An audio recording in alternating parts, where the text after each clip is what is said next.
Axşamınız xeyir dostlar. Hər gecə bir nağıl dinləməkdən yorulmadınız ki? Elə isə keçid alaq növbəti nağılımıza.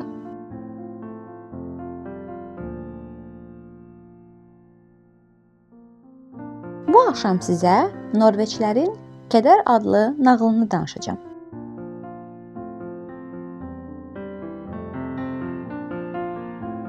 Bir zamanlar iki qardaş vardı. İkisi də eyni kənd evində yoxsulluqla böyüyürdülər. Amma qardaşlar böyüyüb hərəsi özünə həyat qurmuşdu. Beləcə qardaşlardan biri çox zəngin olmuşdu. Digəri yoxsul idi.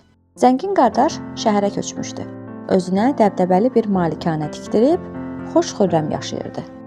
Yoxsul qardaş isə kənddə qalıb səhərdən axşama qədər torpaqla əlləşməyə davam edirdi. Günlərin birində zəngin qardaş öz ad gününə dostları ilə birlikdə qardaşını da çağırdı.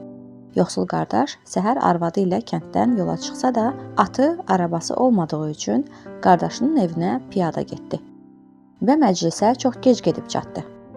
O saata qədər bütün qonaqlar yeyib içmişdilər və artıq söhbətə başlamışdılar. Yoxsul qardaş və arvadı ilə heç kəs maraqlanmadı. Hamı sevinc içərisində söhbət edərkən onlar kədərlə ətrafı izləyirdilər. Nəhayət, əyləncə bitib, bütün qonaqlar evlərinə getmək üçün vidalaşıb yola düşdülər. Hamıdan axırda yoxsul qardaşla arvadı gedirdi. Bir müddət sonra qabaqdakılar keflə mahnı oxumağa başladılar. Biz də onlara qoşulaq? Yoxsul qardaş arvadından soruşdu. Sənə nə olub? Onların qarınları tox, kefləri yerindədir. Arvadı deyindi. Eybi yox, biz də mahnı oxuyaq. Yoxsa qardaşıma qarşı hörmətsizlik olar. Bəlkə mahnı oxuyanda kədərimizi unudarıq. Elə isə sən oxu. Arvadı dedi. Yoxsul qardaş mahnı oxumağa başladı. Amma öz səsindən başqa bir səs də eşidirdi. Sanki yanında kimsə onunla birlikdə mahnı oxuyurdu. Halbuki arvadı susurdu. Bu kimdir deyə fikrə getdi. Kədər, mənimlə birgə mahnı oxuyan sənsən? Mənəm.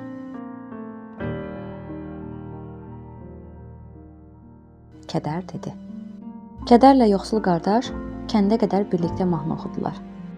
Evə gedib çatanda hava artıq qaralmışdı. Kədər dilləndi. Gəl meyxanaya gedək.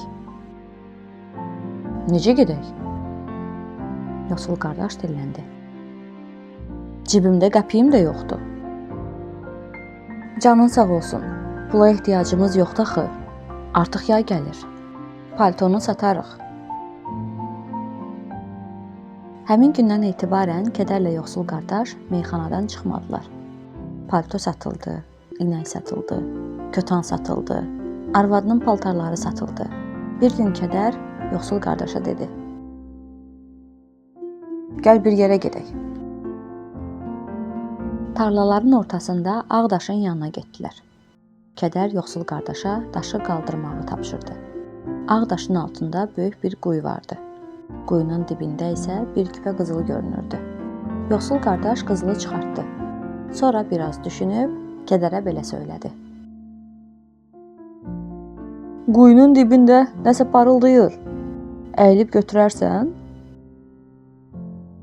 Kədər quyunun dibinə baxmaq üçün əyiləndə yoxsul kəndli daşı onun üstünə aşırdı.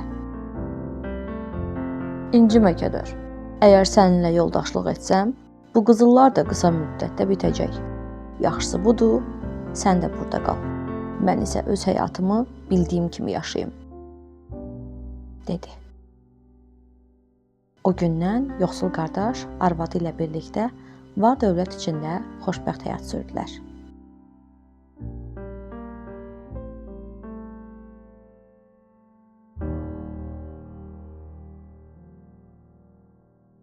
Bu axşamki nağılımızın da beləcə sonuna gəldik. Növbəti axşam yeni bir nağılla qarşınıza gələcəyik. Amma siz hansı nağılı dinləmək istəyirsinizsə, mütləq şərhlərdə bizimlə bölüşün.